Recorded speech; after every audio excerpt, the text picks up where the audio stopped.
Okay dear students, మనం last క్లాస్లో sources of documentary data గురించి, అట్లాగే మనం క్రెడిబిలిటీ ఆఫ్ జనరల్స్ బుక్స్ అట్ల గురించి డిస్కస్ చేస్తున్నాం. ఈరోజు క్లాస్లో మనం advantages and disadvantages of documentary research గురించి తెలుసుకుందాం. ముందుగా మనం అడ్వాంటేజెస్ ఆఫ్ డాక్యుమెంటరీ రీసెర్చ్, ఈ యొక్క డాక్యుమెంటరీ రీసెర్చ్ వల్ల కలిగే ప్రయోజనాలు ఏంటి అనేది చూద్దామండి.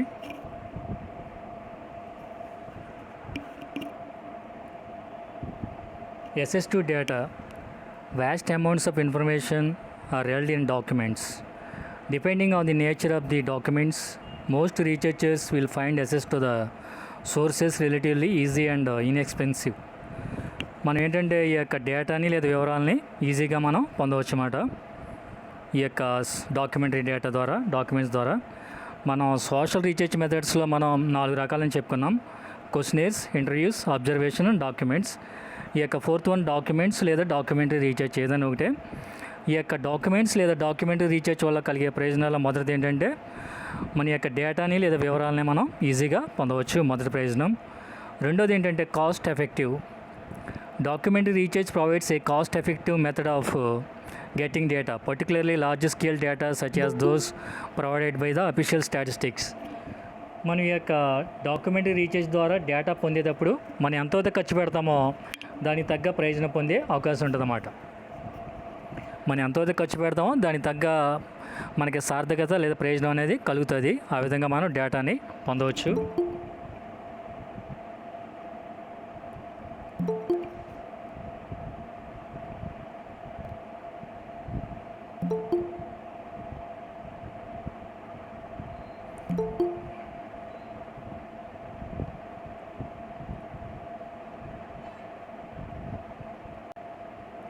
నెక్స్ట్ మనకి permanence of data.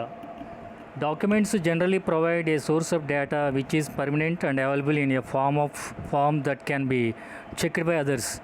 The data are open to public scrutiny. For examples, మన యొక్క డాక్యుమెంటరీ రీసెర్చ్ ద్వారా పొందే డేటాకి శాశ్వతత్వం అనేది ఉంటుందన్నమాట. అంటే ఆ డేటా ఎప్పటికీ మారదు కదా. ఫర్ ఎగ్జాంపుల్ ఏంటంటే మనం 2011 జనాభా లెక్కలు సేకరించేటప్పుడు మనం ఈ యొక్క గవర్నమెంట్ వెబ్సైట్లోకి వెళ్ళి www.censusofindia.gov.in వెళ్తే మనకి 2011 జనాభా లెక్కలు పొందొచ్చు. ఆ డేటాకి శాశ్వతత్వం అనేది ఉంటుందన్నమాట, ఎందుకంటే అది అఫీషియల్ స్టాటిస్టిక్స్ కాబట్టి. మనం ఇంతకుముందు చెప్పుకున్నమాట ఏంటి, ఏ వెబ్సైట్ నుంచి పడితే ఆ వెబ్సైట్ నుంచి మనం ఈ యొక్క డేటాని పొందకూడదు. ఆ యొక్క మన వెబ్సైట్ అది ప్రామాణిక కలిగిందా లేదా, ముఖ్యంగా మనం గవర్నమెంట్ అఫీషియల్ వెబ్సైట్స్ నుంచే మనం డేటా పొందాలన్నమాట. మనం అఫీషియల్ వెబ్సైట్స్ నుంచి డేటా పొందేటప్పుడు ఆ డేటాకి శాశ్వతత్వం అనేది ఉంటుందన్నమాట. Okay, these are the advantages of documentary research or documents. Next, what are the disadvantages of documentary research. ఈ యొక్క డాక్యుమెంట్స్ లేదా డాక్యుమెంటరీ రీసెర్చ్ వల్ల కలిగే నష్టాలు ఏంటి? మొదటిది ఏంటంటే credibility of the source. The researcher needs to be discriminating about the information they use.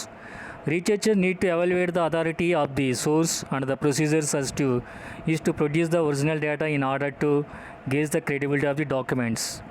అంటే కొన్ని సందర్భాల్లో మ్యాక్సిమం మనకి ఈ యొక్క గవర్నమెంట్ అఫీషియల్ వెబ్సైట్ నుంచి, అట్లాగే గవర్నమెంట్ అఫీషియల్ స్టాటిస్టిక్స్లో మనకు మ్యాక్సిమం విశ్వసనీయమైన ఆమోదయోగ్యమైన సమాచారం దొరుకుతుంది. కానీ కొన్ని సందర్భాల్లో కొన్ని అఫీషియల్ వెబ్సైట్లో లేదా కొన్ని మన స్టాండర్డ్ వెబ్సైట్లో డేటాను సేకరించేటప్పుడు ఆ సమాచారంలో కొన్ని సందర్భాల్లో ఈ యొక్క విశ్వసనీయత ఉంటుందా ఉండదా అనే కొన్ని సందర్భాల్లో మనకి డౌట్ కూడా రావచ్చు అన్నమాట.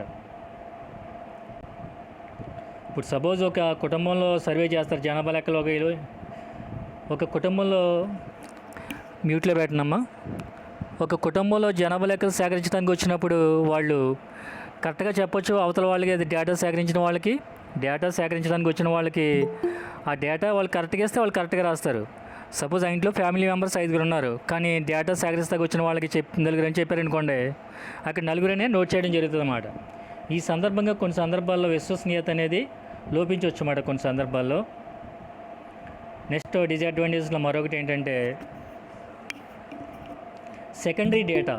మన పొందే డేటా ప్రతిదీ కూడా సెకండరీ డేటా. అంటే ఏంటంటే ఆల్రెడీ ఆ డేటాని కొంతమంది ఉపయోగించుకోవడం జరుగుతుంది అన్నమాట. మనం ఏంటంటే ఇప్పుడు ఈ గవర్నమెంట్ ప్రచురించే డేటా అంతా కూడా అది ప్రైమరీ డేటా కింద వస్తుంది. దాన్ని ఎవరైతే ఉపయోగించుకుంటారో ఆ డేటాను మనం ఏమంటామంటే సెకండరీ డేటా అంటామన్నమాట. ఇప్పుడు మనం ఉపయోగించుకునే డేటా అంతా కూడా సెకండరీ డేటాలోకి వస్తుందండి.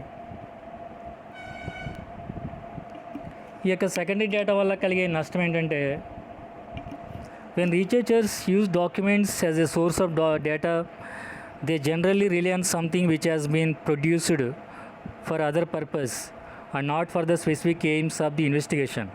ఇప్పుడు ఈ రీసెర్చర్ డేటా సేకరించేటప్పుడు ఏంటంటే, ఒక స్పెసిఫిక్ ఏమి ఉద్దేశం లేకుండా డేటా సేకరించినప్పుడు వచ్చే డేటా పరంగా అది సెకండరీ డేటా అవుతుంది తప్ప అది ప్రైమరీ డేటా లేదా మెయిన్ డేటా కింద అవ్వదు. కాబట్టి అది కూడా ఒక ముఖ్యమైన లోపంగా మనం చెప్పొచ్చు అన్నమాట.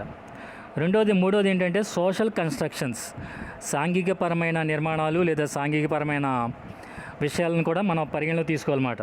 అవి ఏంటంటే, documents can owe more to the interpretations of those who produce them than to objective picture of reality. కొంతమంది వివరాలు సేకరించినప్పుడు ఏం చేస్తారంటే, వాళ్ళ యొక్క సొంత వ్యాఖ్యానాలను కూడా జోడించి రాయడం జరుగుతూ ఉంటుందన్నమాట. ఫర్ ఎగ్జాంపుల్, ఒక చోటన కోవిడ్-19లో 20 మంది చనిపోయారు. 20 మంది చనిపోతే అక్కడ రాసే వ్యక్తి 30 మంది చనిపోయారని రాయొచ్చమాట కొన్ని సందర్భాల్లో. లేకపోతే 20 మంది చనిపోయినప్పుడు జనరల్గా వాళ్ళు ఫీవర్తో ఏదో చనిపోతే కొంతమంది వేరేగా రాయొచ్చమాట. ఒక బుక్ రైటర్ అవ్వచ్చు, ఒక రిపోర్టర్ అవ్వచ్చు, లేకపోతే ఒక ఎవరైనా అవ్వచ్చు అండి. ఈ యొక్క డేటా సేకరించేటప్పుడు మన డేటా వివరాలని వాళ్ళు రాసే రచయిత కానీ రిపోర్టర్ కానీ వాళ్ళు రాసినప్పుడు వాళ్ళ యొక్క సొంత వ్యాఖ్యానాలు కూడా జోడించి రాయొచ్చమాట. సొంత వ్యాఖ్యానాలు అంటే ఏంటి, అక్కడ వాళ్ళు పొందిన డేటాకి వీళ్ళ కొన్ని సొంత వ్యాఖ్యానాలు లేదా సొంత మాటలు కూడా జోడించి రాసినప్పుడు దాంట్లో మనకి కొన్ని సాంఘికపరమైన విషయాలు మిస్ అయ్యే అవకాశం ఉంటుంది, కొన్ని సాంఘికపరమైన విషయాల్ని జోడించి రాసే అవకాశం కూడా ఉంటుంది. ఆ విధంగా సాంఘిక పునాదులు లేదా సాంఘిక విషయాల మీద మనకి కొన్ని సందర్భాల్లో అవనమ్మకం కూడా ఏర్పడవచ్చు అన్నమాట. These are the disadvantages. Next మన టాపిక్ ఏంటంటే ఎసెన్షియల్ స్టెప్స్ ఇన్ సర్వే. ఇప్పుడు మనం సోషల్ రీసెర్చ్ మెథడ్స్లో questionnaires, interviews, observation and documents అని 4 మెథడ్స్ చెప్పుకున్నాం. ఈ యొక్క 4 మెథడ్స్లో మనకి ఈ యొక్క సర్వేకి సంబంధించిన మెథడ్స్ యాక్చువల్గా అయితే ఏ వ్యక్తి అయినా కూడా సోషల్ రీసెర్చ్ లేదా సామాజిక పరిశోధన చేసేటప్పుడు ఈ యొక్క సర్వేని అట్లాగే శాంపిల్ అంటే నమూనా పద్ధతిని వాడతారు. మనం ఈ సర్వేలో 4 రకాల గురించి చెప్పుకున్నాం. నెక్స్ట్ అసలు సర్వే చేసేటప్పుడు కానీ మనం సోషల్ రీసెర్చ్ పరంగా లేదా సామాజిక పరిశోధన పరంగా ఏదైనా ఒక విషయం గురించి మనం సర్వే చేసేటప్పుడు ఎటువంటి పద్ధతుల్ని ఫాలో అవ్వాలి అనే విషయాన్ని ఇప్పుడు మనం తెలుసుకుందాం.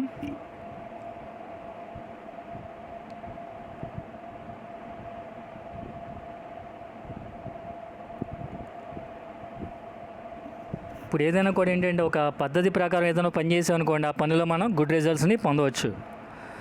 సపోజ్ ఏంటంటే ఎగ్జామ్స్కి మనం ఒక టైం టేబుల్ వేస్తున్నాం. టైం టేబుల్ వేసినప్పుడు మార్నింగ్ నుంచి ఈవినింగ్ వరకు ఒక ప్లాన్ ప్రకారం వేస్తున్నాం అనుకోండి. మార్నింగ్ 10 to 11 కామర్స్ వాళ్ళేమో కామర్సు, బిఏ వాళ్ళు ఎకనామిక్స్, లేకపోతే 11 to 12 సోషల్ వర్క్ బిఏ వాళ్ళు, కామర్స్ వాళ్ళు వేరే సబ్జెక్ట్, అట్లా ప్లాన్ వేసుకుంటే అలా లైన్గా ఒక సబ్జెక్ట్ తర్వాత ఒక సబ్జెక్ట్ చదువుకునే అవకాశం ఉంటుంది అన్నమాట. అట్లాగే మనం ఒక సర్వే చేసేటప్పుడు ఒక పద్ధతి ప్రకారం చేయడానికి ఉపయోగపడే స్టెప్స్ లేదా దాంట్లో ఉన్న దశలు ఏంటో చూద్దాం. సోపానాలు. మనం సర్వే చేసేటప్పుడు ఉపయోగించే సోపానాలు లేదా ఒక ఆర్డర్ ఏంటి, మనం ఏ రకంగా సర్వే చేయాలి అంటే, సపోజ్ మనం భోజనం చేసేటప్పుడు ఏం చేస్తామండి, ఫస్ట్ మనం పెరుగుతోనూ మజ్జిగతోనూ స్టార్ట్ చేయం కదా. ముందర మనం కొంతమంది చట్నీతో స్టార్ట్ చేస్తారు, కొంతమంది కర్రీతో స్టార్ట్ చేస్తారు, కొంతమంది రసం తర్వాత రసం కానీ సాంబార్ కానీ లాస్ట్లో పెరుగుతో స్టార్ట్ చేస్తారు, పెరుగుతో లాస్ట్లో కంప్లీట్ చేస్తారు. అట్లాగే ఈ యొక్క సర్వేలో కూడా స్టెప్స్ అనేవి ఒక వరుస క్రమంలో ఉంటాయన్నమాట. ఆ వరుస క్రమంలో ఈ యొక్క సర్వే స్టెప్స్ని మనం ఉపయోగించి ఈ యొక్క సోషల్ రీసెర్చ్ పరంగా సర్వేని ఉపయోగిస్తే ఆ సర్వే వల్ల మనం ముఖ్యమైన ఉపయోగకరమైన సమాచారాన్ని పొందవచ్చు. ఆ యొక్క what are the steps or what are the essential steps in survey or steps involved in conducting survey research. మన యొక్క పరిశోధన లేదా సర్వే రీసెర్చ్ చేసేటప్పుడు ఉపయోగించే స్టెప్స్నే మనం 8 రకాలుగా ఉపయోగించవచ్చు. మొదటి స్టెప్ ఏంటో చూద్దామండి.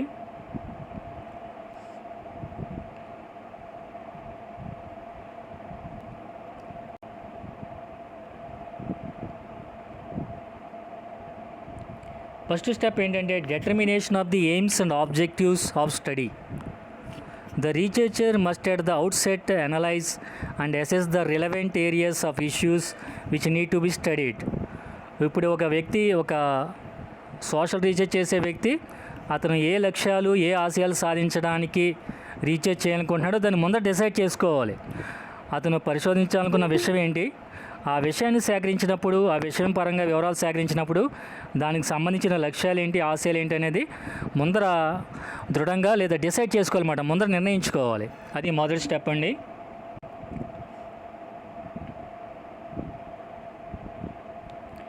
నెక్స్ట్ రెండో స్టెప్ ఏంటంటే define the population to be studied. ఇప్పుడు సపోజ్ ఒక సోషల్ రీసెర్చ్ చేసే పర్సన్ ఒక డేటా సేకరించాలనుకున్నారు. ఫర్ సపోజ్ గణపారంలో ఒక ఏరియాలో డేటా సేకరించాలనుకున్నారు, గణపారంలో భువనపల్లిలో ఒక డేటా సేకరించాలనుకున్నారు. భువనపల్లిలో 500 ఫ్యామిలీస్ ఉన్నాయనుకోండి. 500 ఫ్యామిలీస్ యొక్క పాపులేషన్, వాళ్ళ యొక్క మనస్తత్వాలు ఏంటి, వాళ్ళ యొక్క అభిరుచులు ఏంటి, వాళ్ళ యొక్క అనుభవాలు ఏంటి, వాళ్ళ యొక్క యాటిట్యూడ్ ఏంటి, అవన్నీ కూడా ముందర మనం తెలుసుకోవాలన్నమాట. మనం ఏ ఏరియాలో అయితే రీసెర్చ్ చేస్తున్నామో ఒక పరిశోధన చేసే వ్యక్తి ఈ యొక్క సర్వేని చేసేటప్పుడు ఏ ఏరియా లేదా ఏ సమూహంలో అయితే వివరాలు సేకరించాలనుకున్నారో ఆ సమూహంలో నివసించే జనబాహుల్యం గురించి ముందర తెలుసుకోవాలన్నమాట.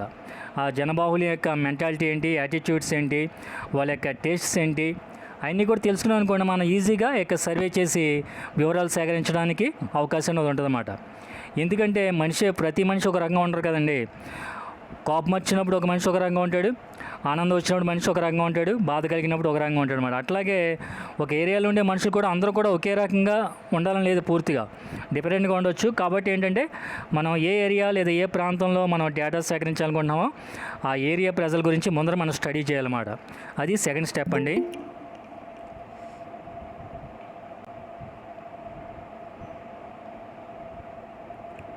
నెక్స్ట్ థర్డ్ స్టెప్ ఏంటంటే design and construct a survey.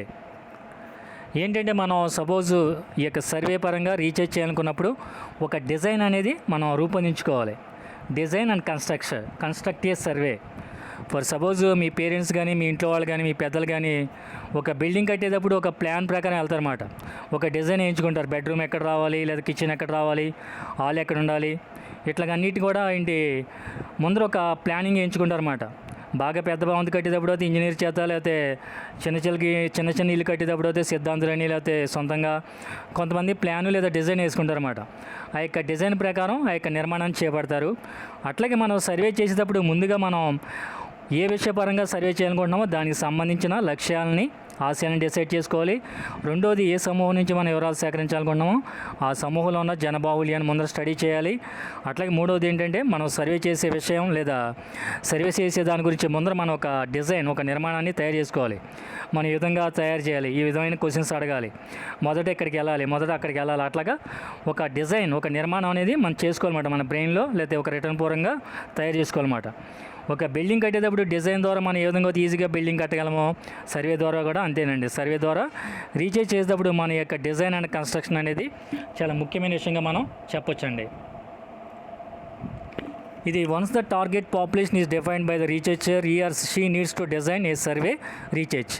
ఇక్కడ పరిశోధన పరంగా రీసెర్చ్ చేసేటప్పుడు ఆ యొక్క డిజైన్ చేసిన తర్వాత దాన్ని మనం ఏ విధంగా కన్స్ట్రక్ట్ చేయాలి, ఒక నిర్మాణాన్ని మనం మనసులో డిసైడ్ చేసుకున్నాం, ఈ విధంగా కట్టాలి, నీళ్ళు కట్టాలనుకున్నప్పుడు దాన్ని తగ్గట్టుగా మనం దాని యొక్క నిర్మాణం చేపడతామన్నమాట. అట్లాగే సర్వే కూడా అంతేనండి.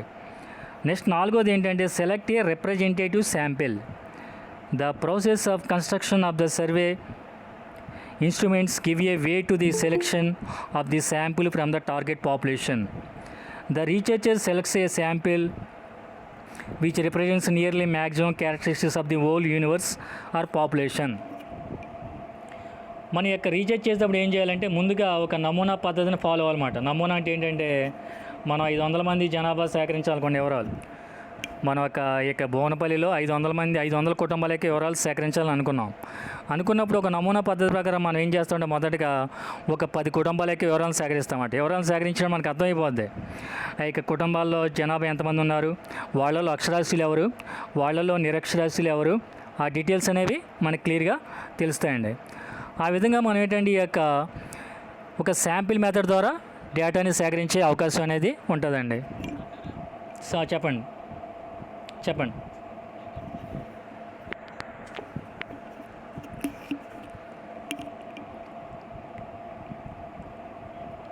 ఓకే, నెక్స్ట్ 4వ మెథడ్ అయిపోయింది. నెక్స్ట్ 5వ మెథడ్ ఏంటి చూడండి.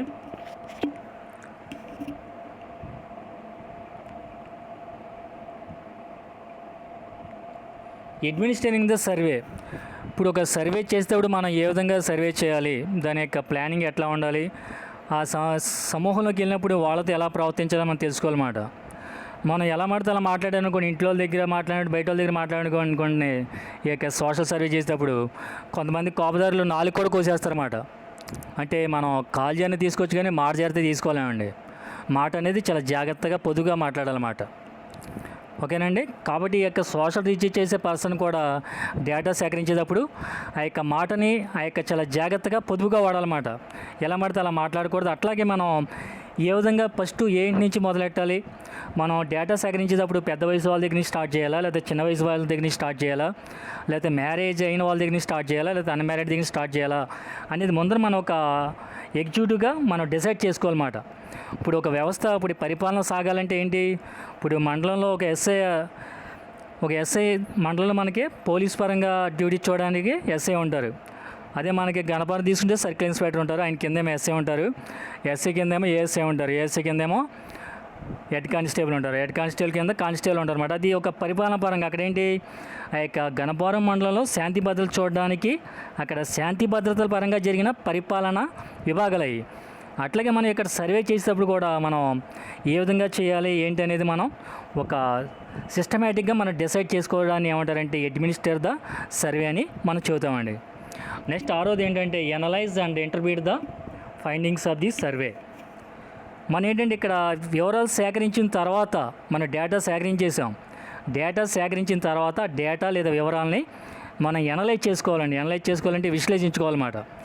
అక్కడ మనం ఏం వివరాలు సేకరించాం, అక్కడ వివరాలు సేకరించేటప్పుడు మనకి తలబిరి సమాధానం చెప్పారు, వాళ్ళకి మనం తగ్గ సమాధానం ఏం చెప్పాం, అట్లాగే మనం నెక్స్ట్ టైం మనం జాగ్రత్తగా ఉండాలంటే ఏ విధంగా ప్రవర్తించాలి, మనకి ఇబ్బందికరంగా మనం ప్రవర్తించకూడదు, డేటా సేకరించేటప్పుడు మనం కరెక్ట్గా ఉండాలి అంటే ఏం చేయాలి, అవన్నీ కూడా మనం విశ్లేషించుకోవాలన్నమాట. ఇప్పుడు సపోజ్ 500 కుటుంబాల నుంచి వివరాలు సేకరించారు మీరు. సపోజ్ ఏంటంటే ఆ 500 కుటుంబాల్లో అక్షరాస్యులు ఎవరు, నిరక్షరాస్యులు ఎవరు అని తెలుసుకోవాలనుకున్నప్పుడు మీరు 500 కుటుంబాల డేటా మొత్తం వచ్చింది. ఆ డేటాలో మీకు 400 కుటుంబాల్లో అక్షరాస్యులు ఉన్నారు, 100 కుటుంబాల్లో నిరక్షరాస్యులు ఉన్నారు. అప్పుడు మీరు ఎనలైజ్ చేసి చెబుతారన్నమాట. మేము టోటల్ 500 కుటుంబాల వివరాలు సేకరించాం, 400 మంది ఏమో అక్షరాస్యులు, 100 మంది ఏమో నిరక్షరాస్యులు అని చెబుతామన్నమాట. అట్లాగే ఈ యొక్క 400 మంది అక్షరాస్యుల్లో మేల్ ఫీమేల్ రేట్ ఎక్కువ ఉందా, ఫీమేల్ లిటరసీ రేట్ ఎక్కువ ఉందా అని మనం గమనించాలి. అంటే మగవాళ్ళలో అక్షరాస్యత ఎక్కువ ఉందా, ఆడవాళ్ళలో అక్షరాస్యత ఎక్కువ ఉందా అనేది కూడా మనం ఈ యొక్క ఎనలైజ్ చేస్తామన్నమాట. ఈ యొక్క వివరాలన్నీ కూడా విశ్లేషించిన తర్వాత ఎనలైజ్ చేయడం అంటే విశ్లేషించడం అన్నమాట. ఇప్పుడు ఈ ఫస్ట్ బీకాంలో నాకు ఎవరు మంచివాళ్ళు ఎవరు చెడ్డవాళ్ళని తెలుసు, నాకు వాయిస్ బట్టి నాకు ఆ క్యాండిడేట్ ఏంటో కూడా తెలుసు అన్నమాట. అట్లాగేంటి ఆ క్లాస్లో ఎవడో వరస్ట్ వేలో ఎవడో మంచివాడు ఏంటనేది తెలుసు, వాళ్ళకి తగ్గ ట్రీట్మెంట్ అనేది సరైన సమయంలో చేస్తామన్నమాట. అట్లాగే మనం ఒక రిపోర్ట్ తయారు చేసేటప్పుడు కూడా దాన్ని వివరాలు సేకరించిన తర్వాత మనం దాన్ని ఎనలైజ్ చేసుకోవాలన్నమాట. ఎనలైజ్ చేసుకున్న తర్వాత మనం దానికి మన యొక్క వ్యాఖ్యానాలు జోడించాలన్నమాట. వ్యాఖ్యానాలు అంటే ఏంటి, మనం చేసిన తర్వాత ఇట్లాగా మనకి 40 కుటుంబాల్లో ఇట్లాగా ఈ యొక్క 400 కుటుంబాల్లో 200 కుటుంబాల్లో వాళ్ళు ఏంటి తక్కువ చదువుకున్నారు, మిగిలిన 200 కుటుంబాల వాళ్ళు హైయర్ స్టడీస్ చేశారని మనం కొన్ని వ్యాఖ్యానాలు జోడిస్తామన్నమాట. ఇట్లాగా మేము వివరాలు సేకరించిన తర్వాత ఈ మధ్యకాలంలో అక్షరాస్యత బాగా పెరిగిందని అర్థమవుతుందని మనకి ఇంటర్ప్రిటేషన్స్ అంటే ఏంటంటే వ్యాఖ్యానాలు జోడించి రాయడం జరుగుతుంది అన్నమాట. ఓకేనండి. ఎందుకంటే మన ఇక్కడ సోషల్ రీసెర్చ్ సామాజిక పరిశోధన మేనేజర్ సోషల్ యానిమల్ అని అరిస్టాటిల్ చెప్పాడు అన్నమాట. మానవుడు సంఘజీవి. ఈ యొక్క మానవుడు సమాజంలో జాగ్రత్తగా ప్రవర్తించలేదనుకోండి, మానవుడు సమాజంలో చాలా జాగ్రత్తగా ప్రవర్తించాలన్నమాట. ఇతరులతో వ్యవహరించేటప్పుడు కానీ మాట్లాడేటప్పుడు కానీ దానికి తగ్గ మూల్యం అనేది మనం వెంటనే చెల్లించకపోవచ్చు, కానీ తర్వాతనే చెల్లించవలసి వస్తుందన్నమాట ఎవరైనా కూడా. కాబట్టి చాలా జాగ్రత్తగా మాట్లాడడం నేర్చుకోవాలి మన యొక్క సర్వే చేసేటప్పుడు. ముఖ్యంగా మనం ఆడవాళ్ళ దగ్గర వివరాలు సేకరించేటప్పుడు కానీ పెద్దవాళ్ళ దగ్గర వివరాలు సేకరించేటప్పుడు కానీ మనం చాలా రెస్పెక్టబుల్గా మాట్లాడాలి. మన ఇంట్లో వాళ్ళతో మాట్లాడినట్టు బయట వాళ్ళతో ఎలా మాట్లాడితే అలా మాడితే ఊరుకోరు. అక్కడ మనకి బీపీ ఉంది కదని ఇంట్లో మీద బయట వాళ్ళ మీద చూపించినట్టు బయట వాళ్ళని చూపించనుకోండి, ఇంట్లో మీద చూపించినట్టు బయట వాళ్ళని చూపిస్తూ ఊరుకోరు కదా. అట్లాగే ఇది కూడా అంతేమాట. మన యొక్క సోషల్ రీసెర్చ్ చేసేటప్పుడు ఆ యొక్క రీసెర్చ్ చేసే పర్సన్ ఒళ్ళు దగ్గర పెట్టుకుని చాలా జాగ్రత్తగా వివరాలు సేకరించాలన్నమాట. నెక్స్ట్ 7వ స్టెప్ ఏంటంటే prepare the report of the survey. ఈ విధంగా వివరాలను విశ్లేషించిన తర్వాత ఆ యొక్క రిపోర్ట్ అనేది తయారు చేసుకోవాలన్నమాట. ఈ యొక్క 7వ స్టెప్ ఏంటంటే మనం ఈ సేకరించిన వివరాలని విశ్లేషించిన తర్వాత మన యొక్క సొంత వ్యాఖ్యానాలు జోడించిన తర్వాత ఆ యొక్క నివేదికని తయారు చేసుకోవాలన్నమాట. ఆ యొక్క నివేదిక రిపోర్ట్ని మనం తయారు చేయాలి. తయారు చేసేవాడిని ఇంకా ఫైనల్గా వచ్చేసినట్టేనండి. నెక్స్ట్ 8వ స్టెప్ ఏంటంటే communicate the findings of the survey. ఇప్పుడు మనం డేటాని సేకరించాం సర్వే ద్వారా. ఆ డేటా సేకరించిన తర్వాత మన మంచి ఏంటి చెడు ఏంటి అనేది తెలిసిన తర్వాత మనం ఆ యొక్క 500 కుటుంబాలు వివరాలు సేకరించిన తర్వాత మనం 500 కుటుంబాల్లో మనకు గమనించిన విషయాలు ఏంటనేది వాళ్ళకి తెలియజేయాలన్నమాట. అప్పుడే వాళ్ళకి అర్థమవుద్ది మనం ఎందుకు సర్వే చేసాం, ఆ సర్వే వల్ల వాళ్ళు ఏం తెలుసుకున్నారని తెలుస్తుంది అన్నమాట. ఇప్పుడు ఒక లెక్చరర్ లెసన్ చెప్తాం వల్ల ఏంటి కలిగే ప్రయోజనం స్టూడెంట్స్కి, లెసన్ ఒళ్ళు పెట్టుకుని దగ్గర పెట్టుకుని జాగ్రత్తగా అంటే పర్వాలా. ఏదో కామెడీ చేద్దామని క్లాస్కి వచ్చారనుకోండి, తర్వాత వాళ్ళకి ట్రాజడీ కనపడదని తెలియదు పాపం కొంతమందికి. అట్లాంటి వాళ్ళు రావట్లేదు క్లాస్కి. ఇక్కడ కూడా అంతేనమాట. ఏంటి మనం సర్వే చేసేటప్పుడు ఏంటంటే మనం ఏ విషయంలో అయితే కనిపెట్టామో అవి చెప్పాలన్నమాట వాళ్ళకి. మనం మంచి ఏం కనిపెట్టాం, చెడ్డ ఏం కనిపెట్టాం. అట్లా 500 కుటుంబాలు సర్వే చేసాం. 400 కుటుంబాల వాళ్ళు అక్షరాస్యులు, మిగిలిన 100 కుటుంబాల వాళ్ళు నిరక్షరాస్యులు అని తెలుసుకున్నాం. మనం తెలుసుకున్న తర్వాత వాళ్ళకి చెబుతామాట, ఇట్లా ఉంది మీరు, కాబట్టి మీరు పెద్దవాళ్ళు నిరక్షరాస్యులు అనుకోండి, మీరు వయోజన అక్షరాస్యత ద్వారా ఈ యొక్క అక్షరాస్యత నేర్చుకోండి. విద్య లేనివాడు వింత పశువు అని చెబుతాం. అట్లాగే ఇల్లాలి చదువు ఇంటికి వెలుగని చెబుతామాట. అట్లాగా వాళ్ళు ఏంటంటే ఆ విధంగా నిరక్షరాస్యత నుంచి వాళ్ళు అక్షరాస్యత వైపు పురోగమించడానికి అవకాశం అనేది ఏర్పడుతుంది అన్నమాట. These are the essential steps in survey. ఒక సర్వే లేదా పరిశీలనని చేసేటప్పుడు ఈ పద్ధతులు మనం వాడాలన్నమాట. ఓకే, మనం ఏంటంటే ఈ యొక్క సర్వే చేసేటప్పుడు 8 పద్ధతులు వాడాలి.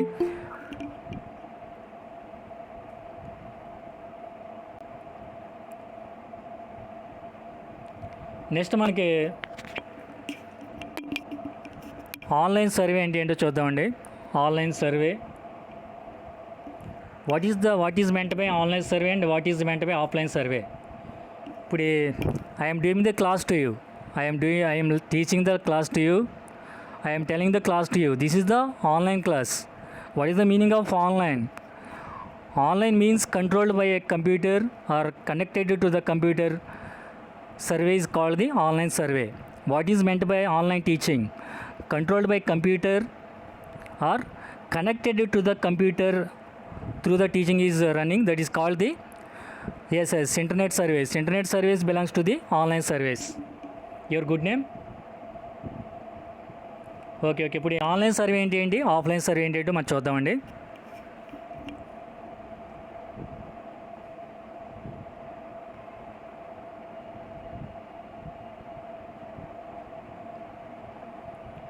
Okay, all of you see these images, all of you see these pictures or images. Okay, in these two pictures or images, government nurse అంటే మన పశ్చిమ గోదావరి జిల్లా ఏడ్చినండి. మన కోవిడ్-19 2వ దశ అవ్వలేదు ఇంకా. నిన్నే మనకి కేంద్ర ఆరోగ్య సంయుక్త కార్యదర్శి లవ్ అగర్వాల్ గారు చెప్పారు. ఆయన ఇంతకుముందు పశ్చిమ గోదావరి జిల్లా కలెక్టర్గా కూడా చేసి వెళ్ళారు. ఆయన ఏం చెప్పారంటే కోవిడ్ 2వ దశ ఇంకా కంప్లీట్ అవ్వలేదని చెప్పారు. మనకి యూట్యూబ్లోను లేకపోతే ఫేస్బుక్లో ఇట్లో 3వ దశ వచ్చేస్తుంది, చిన్నపిల్లల మీద ప్రభావం చూపిస్తుందని కొంతమంది పనిలేని వాళ్ళు ఫేక్ వీడియోస్ అవి సృష్టించి జనాల్ని భయపెడతా ఉంటారన్నమాట. ఇక్కడ మనకి కేంద్ర ప్రభుత్వం యొక్క ఆదేశాల మేరకు మన యొక్క ఆంధ్రప్రదేశ్ రాష్ట్ర ప్రభుత్వం ఏం చేసిందంటే గవర్నమెంట్ ఏఎన్ఎంలు కానీ, నర్సులు కానీ, ఆశా వర్కర్లు కానీ, వాలంటీర్ని ప్రతి ఇంటికి పంపించి ఈ యొక్క కోవిడ్-19లో భాగంగా 9వ ఫీవర్ సర్వేని నిర్వహించిందన్నమాట. These are the images. దీన్ని ఏమంటారంటే ఆఫ్లైన్ సర్వే అన్నమాట. ఎందువల్లంటే గవర్నమెంట్ ఆశా వర్కర్లు కానీ, లేకపోతే అంగన్వాడీలు కానీ, ఏఎన్ఎంలు కానీ ఇలా ప్రతి ఇంటికి వెళ్ళి మీ కుటుంబంలో ఎంతమంది సభ్యులు ఉన్నారు, ఎవరికన్నా జ్వరం వచ్చిందా, ఎవరికన్నా దగ్గు ఉందా, ఇట్లాంటి లక్షణాలు అడుగుతారు అన్నమాట. దీన్ని ఏమంటారంటే ఫీవర్ సర్వే అంటారు అన్నమాట. ఎందువల్లంటే కోవిడ్-19 సిమ్టమ్స్ మనకి ఫీవరు, దగ్గు ఇట్లాంటివి కాబట్టి అట్లా ఫీవర్ సర్వే చేయడం జరిగిందన్నమాట. ఫీవర్ కాబట్టి ఎవరికవుతుందో వాళ్ళకి ఈ యొక్క పారాసెటమాల్ డోలో 650 కానీ అట్లాగే యాంటీబయాటిక్ ఏదో ఇస్తారు, తగ్గిపోతుంది. అట్లా తగ్గినప్పుడు మీ ఇంట్లో ఎవరికైనా జ్వరం వచ్చిందా, తగ్గిందా లేదని అడుగుతారు. తగ్గినప్పుడు వాళ్ళని కోవిడ్ టెస్ట్ చేయించుకోమంటారు అన్నమాట, ఈ యొక్క యాంటీజెన్ టెస్ట్. దాని ద్వారా కోవిడ్ ఉందో లేదో తెలుస్తుంది. కానీ మనం గవర్నమెంట్ టెస్టులు చేయించుకుంటున్నాం. ఆ టెస్టులను కూడా ప్రామాణికమే. కానీ మనకి ఏంటంటే సిటీ స్కాన్ ద్వారా అయితే మనకి జెన్యూన్ 70% కరెక్ట్ రిపోర్ట్ అనేది మనం పొందే అవకాశం ఉంటుంది. This is the offline survey. అట్లా కాకుండా మనకి ఇంటర్నెట్ సర్వేస్ మనం ఇంతకుముందు చెప్పుకున్నాం. How many types of surveys are there అని మనం సర్వేలో రకాల గురించి చెప్పుకున్నామండి. పోస్టల్ సర్వేస్ అని, ఇంటర్నెట్ సర్వేస్ అని, ఇట్లాగా సర్వేలో రకాలు చెప్పుకున్నమాట. మనం ఇంటర్నెట్ సర్వీస్ని ఒకసారి గుర్తు చేసుకుందాం. ఓకే, ఇక్కడ ఈ 2 ఇమేజ్లో కూడా ఈ యొక్క హెల్త్ వర్కర్స్ లేదా ఆశా వర్కర్లు వీళ్ళు వివరాలు సేకరిస్తున్నారు. ఇక్కడ చెప్పాలంటే ఒక నిండు గర్భిణి కూడా కోవిడ్-19 విధుల్లో పాల్గొన్నారన్నమాట. చాలామంది స్టూడెంట్స్ ఇంటికాడ పేరెంట్స్ బాగా పెడుతుంటే ఆన్లైన్ క్లాస్ కొన్ని కొన్ని క్లాసులో రావట్లా. మీరు బాగానే వస్తున్నారు బీఏ వాళ్ళు బీకాం వాళ్ళు. కొంతమంది వచ్చిన వాళ్ళు ఒళ్ళు దగ్గర పెట్టుకుని వినట్లేదు. అదే కొంచెం బాధాకరంగా ఉంది. మీరు వినేటప్పుడు జాగ్రత్తగా వినండి. మాటలు కూడా జాగ్రత్తగా మాట్లాడితే బాగుంటుంది. ఓకే, ఇక్కడ చూడండి, పాపం నిండు గర్భిణి ఈమె, పాపం క్యారింగ్ బేబీ. ఈమె ఏం చేసిందంటే ఈ యొక్క కోవిడ్-19లో ఫీవర్ సర్వేలో భాగంగా డ్యూటీలో పాల్గొన్నమాట. కానీ మన వాళ్ళు ఏంటంటే అసలు కొంతమంది ఆన్లైన్ టీచింగ్ క్లాసులు కూడా రావడానికి ఇంటి దగ్గర ఇబ్బంది పడిపోతున్నారు. అబ్బాయిలు అవ్వచ్చు, అమ్మాయిలు అవ్వచ్చు. కొన్ని గ్రూప్స్లో, మీ గ్రూప్లో కాదు.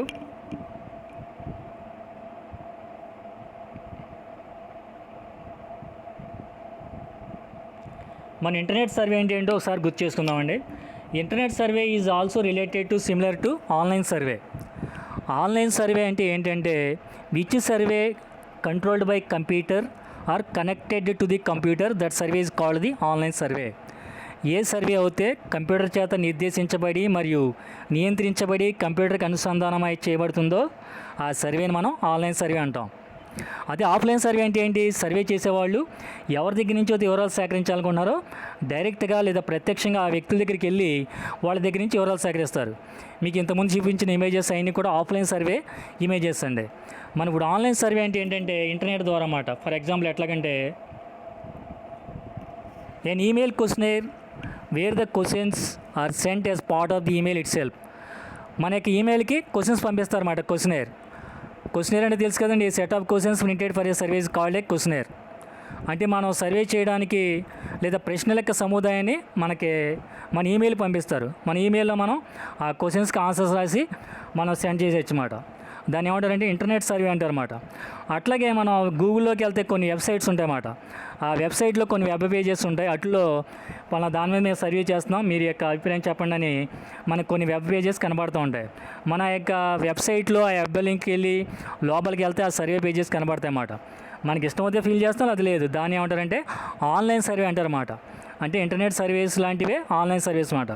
అంటే ఏంటి, అక్కడ కంప్యూటర్ మరియు ఈ యొక్క కంప్యూటర్ ఆధారిత వ్యవస్థల ద్వారా జరిగే సర్వేనే ఈ యొక్క ఆన్లైన్ సర్వేని చెబుతారన్నమాట. ఇప్పుడు ఏంటి, మనకంతా కూడా బయోమెట్రిక్ ద్వారా జరుగుతుందన్నమాట. ఇప్పుడు ఆన్లైన్ క్లాస్ జరుగుతున్నాం మీకు. మన ఆఫ్లైన్ క్లాస్ని ఎందుకు పిలవట్లేదు? ఇక్కడ మేము ఏంటి ల్యాప్టాప్ ద్వారా లెక్చరర్స్ లెసన్ చెబుతున్నారు, లేకపోతే ఆండ్రాయిడ్ ఫోన్ ద్వారా లెసన్ చెబుతున్నారు. అంతేగాని మీకు డైరెక్ట్గా మీ ఇంటి దగ్గరికి వచ్చి లేకపోతే మీకు అలా చెబుతలేదు కదా క్లాసు. మనకు ఆఫ్లైన్ టీచింగ్ అంటే ఏంటి, మీరు క్లాస్ రూమ్లో కూర్చున్నప్పుడు మీకు ఎదురుగా చెప్పడాన్ని ఆఫ్లైన్ టీచింగ్ అంటారు. అట్లాగే ఆన్లైన్ టీచింగ్ అంటే ఈ యొక్క కంప్యూటర్ ఆధారిత వ్యవస్థల ద్వారా జరిగే టీచింగ్నే ఆన్లైన్ టీచింగ్ అంటాం. ఆన్లైన్ సర్వే అన్న కూడా అంతేనండి. ఈ యొక్క ఆన్లైన్ సర్వేలో ఉన్న అడ్వాంటేజెస్ ఏంటి, డిసడ్వాంటేజెస్ ఏంటి చూద్దాం. Okay, all of you students, one thing you listen and carefully remember in your mind. Online survey is the important topic for 5 marks question. Online survey topic అనేది మనకి 5 మార్క్స్ ఫర్ ఇంపార్టెంట్ టాపిక్. ఇది గుర్తుపెట్టుకోండి.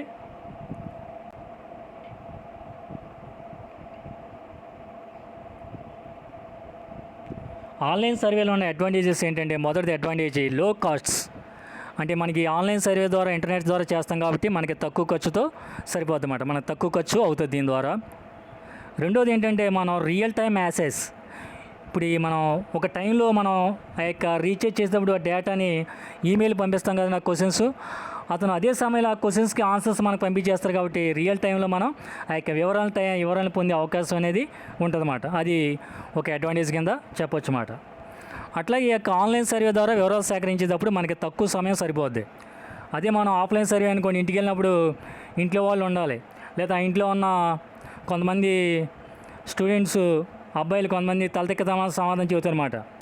జ్వరం అయితే ఏం చేస్తారు, దగ్గర తగ్గిస్తారని కొంతమంది కొంచెం పారాసెటమాల్ ట్యాబ్లెట్ వేసుకుంటారని చిన్నపిల్లవాడిని అయినా చెబుతాడు, అలా చెబితే పర్వాలేదు. కొంతమంది ఏంటంటే మీరు తగ్గిస్తారని కొంచెం ఎటకారంగా మాట్లాడతారు, లేదా కొంతమంది మా వాళ్ళు లేరండి వచ్చే చెబుతాను కొంతమంది చెబుతారు. అట్లాగా మనం ఏంటంటే మన ఇంటికి వచ్చినప్పుడు డేటా సేకరణకు వచ్చినప్పుడు మనం మ్యాక్సిమం మనం రెస్పెక్టబుల్గా సమాధానం చెప్పాలి. వాళ్ళు వచ్చిన వాళ్ళు మనకంటే ఎక్కువ తక్కువ అనేది కాదు. ఓకే, అది మేనర్స్ నేర్చుకోవాలన్నమాట మనం యాజ్ ఏ స్టూడెంట్స్గా, డిగ్రీ చదివే స్టూడెంట్స్గా. How to deal with the others, how to behaviour with the others. First we have to learn that thing is the main thing. After that we have to study our education. First మనం ఏంటంటే ఇతరులతో ఎలా వ్యవహరించాలనేది మొదటిగా నేర్చుకోవాలన్నమాట, తర్వాత మన చదువు ఏదైనా కూడా. ఓకే, నెక్స్ట్ మరొక ప్రయోజనం ఏంటంటే కన్వీనియన్స్ ఫర్ రెస్పాండెంట్స్. ఈ యొక్క ఇంటర్నెట్ సర్వే చేసేటప్పుడు జవాబులు చెప్పే వాళ్ళకి చాలా కన్వీనియన్స్గా ఉంటుంది. చాలా సౌకర్యంగా ఉంటుంది అన్నమాట. వాళ్ళు ఎప్పుడు ఖాళీగా ఉంటప్పుడు ఆ యొక్క వివరాలని క్వశ్చన్స్కి ఆన్సర్స్ని రాసి పంపించవచ్చు. అదే ఆఫ్లైన్ సర్వే అనుకోండి, సర్వే చేస్తే వచ్చిన వాళ్ళకి అప్పుడు వెంటనే ఇమీడియట్గా సమాధానం చెప్పాలి. ఇక్కడ దీంట్లో అలా ఉండదన్నమాట. ఈ యొక్క జవాబులు చెప్పే వాళ్ళకి కానీ లేకపోతే రెస్పాండ్ అయ్యే వాళ్ళకి సౌకర్యంగా ఉంటుందన్నమాట ఈ యొక్క ఆన్లైన్ సర్వే అనేది. మరొకటి ఏంటంటే ఈ యొక్క ఆన్లైన్ సర్వేలో మనం ఫాలో అయ్యే పద్ధతి అనేది చాలా సులభంగా సరళంగా ఉండేటట్టు చూసుకుంటే దీనివల్ల మనకి ఇబ్బందులు అనేవి కలగమాట. అట్లాగే దీంట్లో మనకి ఇంటర్వ్యూ చేసే వ్యక్తి కానీ సమాధానం చెప్పే వ్యక్తి కానీ ఇక్కడ ఎవరు కూడా ఏంటి దగ్గర కలిసే వ్యక్తి ఉండదు.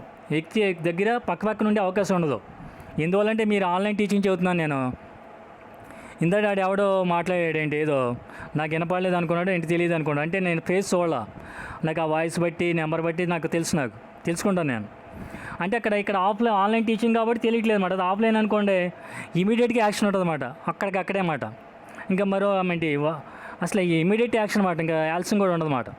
ఇక్కడ కూడా అంతేనండి. ఏంటి ఆన్లైన్ టీచింగ్ ద్వారా మీరు నాకు కనబడతలా, నేను మీకు కనబడవచ్చు, మీరు నాకు కనబడతాను. ఎందుకంటే మీరు స్క్రీన్ ఆఫ్ చేస్తుంటారు. ఇక్కడ ఏమైందంటే ఇక్కడ మనం ఈ యొక్క ఆన్లైన్ సర్వేలో క్వశ్చన్స్ అడిగేటప్పుడు క్వశ్చన్స్ అడిగే వ్యక్తి కానీ చెప్పే వ్యక్తి కానీ ఎవరో కూడా ఇద్దరికి అనుసంధానం ఉండదు, ఎవరో కూడా ఒకరినొకరు తెలియదు అన్నమాట. అది ఒక మనం ప్రయోజనంగా చెప్పొచ్చు అన్నమాట. ఏంటి ఒకరికొకరు సంబంధం ఉండదు. అట్లాగే ఏంటంటే ఒకరు వాళ్ళ యొక్క ఇన్ఫర్మేషన్ షేర్ చేసుకోక్కర్లా. ఏంటి ఇష్టం వస్తే సమాధానం చెబుతాడు, లేకపోతే లేదు వదిలేస్తాడు అంతే మాట. ఇది ఆన్లైన్ సర్వేలో ఉన్న అడ్వాంటేజ్ అన్నమాట. డిసడ్వాంటేజెస్ ఏంటి? ఇప్పుడు మనం ఏదైనా పని చేసేటప్పుడు కష్టపడి స్టూడెంట్స్కి లెసన్ చెప్పాలనుకుంటారు లెక్చరర్స్. కొన్ని సందర్భాల్లో కొన్ని ఇబ్బందులు ఎదురవుతూ ఉంటాయి అన్నమాట. ఆ ఇబ్బందులు లెక్చరర్స్ ఏంటంటే మన స్టూడెంట్సే కదా అని కొంతమంది లెక్చరర్స్ ఒకటి రెండు సార్లు ఈజీగా తీసుకుంటారు. ఈజీగా అంటే కొంచెం అవకాశం ఇస్తారన్నమాట. ఆ అవకాశాన్ని దుర్వినియోగం చేసుకుంటే మాత్రం ఇబ్బందులన్నీ ఎదురవుతాయి అన్నమాట. అర్థం చేసుకోవాలి స్టూడెంట్స్. ఓకే, నెక్స్ట్ నష్టాలు ఏంటంటే limited sampling and respondent availability. Offline సర్వేలు అనుకోండి మనం వివరంగా సేకరించవచ్చు అన్నమాట ఆఫ్లైన్ సర్వే ద్వారా అయితే. అదే ఆన్లైన్ సర్వే ద్వారా అయితే మనం ఆ యొక్క ఇంటర్నెట్కి ఆ యొక్క ఈమెయిల్కి క్వశ్చన్స్ పంపిస్తాం. దాంట్లో ఉన్న క్వశ్చన్స్కే అతను సమాధానం చెబుతాం కానీ సమాధానం రాయడం జరుగుతుంది. అందువల్ల మనం పరిమితంగానే ఆ యొక్క వివరాలను సేకరించే అవకాశం మనకి కలుగుతుంది అన్నమాట. అది ఒక డిసడ్వాంటేజ్గా మనం ఈ యొక్క ఆన్లైన్ సర్వేలో చెప్పొచ్చండి. రెండోది ఏంటంటే పాసిబుల్ కోఆపరేషన్ ప్రాబ్లమ్స్. ఇప్పుడు ఈమెయిల్కి పంపించే ప్రతి వ్యక్తి కూడా ఆన్లైన్ సర్వేకి సమాధానం చెబుతాడని మనం నమ్మక్కలేదు అన్నమాట. ఎందువల్లంటే ఇప్పుడు ఆన్లైన్ టీచింగ్ చెబుతున్నాను నేను గొంతు చిచ్చుకుని, కొంతమంది ఫోన్ పక్కన పెట్టేసి వెళ్ళిపోవచ్చు, కొంతమంది సిన్సియర్గా అనొచ్చు అన్నమాట. అంటే ఒక్కో స్టూడెంట్ మెంటాలిటీ ఒక్కో రకంగా ఉండొచ్చు. అట్లాగే మనం ఇప్పుడు ఈ యొక్క ఆన్లైన్ సర్వే చేసేటప్పుడు ఒక కన్సర్న్ పర్సన్కి ఈమెయిల్ ద్వారా క్వశ్చన్స్ పంపించినప్పుడు ఆ వ్యక్తి సహకారం అందించవచ్చు. ఈ యొక్క సాధ్యాలు సహకారం అందించబోవడం అనే సమస్యలు మనం ఎదుర్కొనే అవకాశం ఉంటుంది అన్నమాట. కొన్ని సందర్భాల్లో మనకి సహకారం లభించవచ్చు అన్నమాట. అంటే కొంతమంది సహకరిస్తారు, కొంతమంది సహకరించరు అన్నమాట. మూడోది ఏంటంటే no interviewer respondents cannot be probed.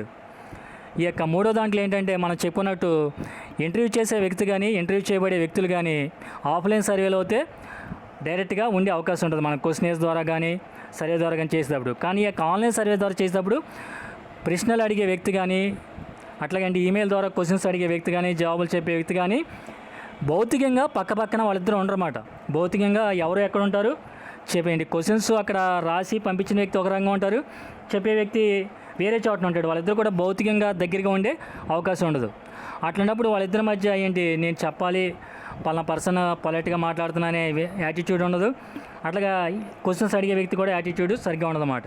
ఇక్కడ ఏంటంటే వాళ్ళిద్దరి మధ్య భౌతికంగా ఎటువంటి సంబంధం అనేది ఉండకపోవడం కూడా ఈ యొక్క ఆన్లైన్ సర్వేలో మనం ఒక నష్టంగా చెప్పవచ్చు అన్నమాట.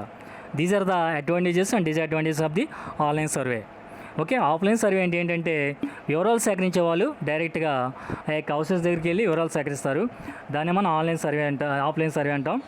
ఆన్లైన్ సర్వే అంటే ఇంటర్నెట్ ద్వారా త్రూ కంప్యూటర్ డివైసెస్ ద్వారా వివరాలు సేకరిస్తారండి. ఓకే, దిస్ ఈజ్ ద మనం సర్వే మెథడ్స్ గురించి క్లియర్గా తెలుసుకుందాం. సోషల్ రీసెర్చ్ మెథడ్స్ అన్న సర్వే మెథడ్స్ అన్న ఒకటేనండి. Okay, questionnaires, interviews, observation and documents. Next మన యొక్క సర్వేలో ఎసెన్షియల్ స్టెప్స్ గురించి కూడా మన ఈరోజు క్లాస్లో తెలుసుకుందాం. అట్లాగే సర్వేలో ఆఫ్లైన్ సర్వే, ఆన్లైన్ సర్వే అనే మెయిన్ డివిజన్స్ ఉంటాయని తెలుసుకున్నాం. అట్లాగే ఆన్లైన్ సర్వే ఏంటో తెలుసుకున్నాం. దాంట్లో ఉన్న లాభాలు ఏంటి, నష్టాలు ఏంటి అనేది తెలుసుకున్నాం మనం. సో మనం రేపొద్దున ఎప్పుడైనా కూడా సామాజిక పరిశోధన చేసేటప్పుడు ఈ యొక్క వివరాల సేకరణ కానీ మనకు ఉపయోగపడుతుందన్నమాట. మీలో కొంతమంది స్టూడెంట్స్ వాలంటీర్లుగా చేసేవాళ్ళు ఉన్నారు. ఆ వాలంటీర్లు చేసే వాళ్ళకి కొన్ని సాధక బాధకాలు అనేవి తెలుస్తాయన్నమాట ఆఫ్లైన్ సర్వేలో. నాకంటే వాళ్ళకే బాగా తెలుస్తాయన్నమాట. ఓకే, ఈ రోజు ది క్లాస్ ఇదండి. Okay, thank you for all.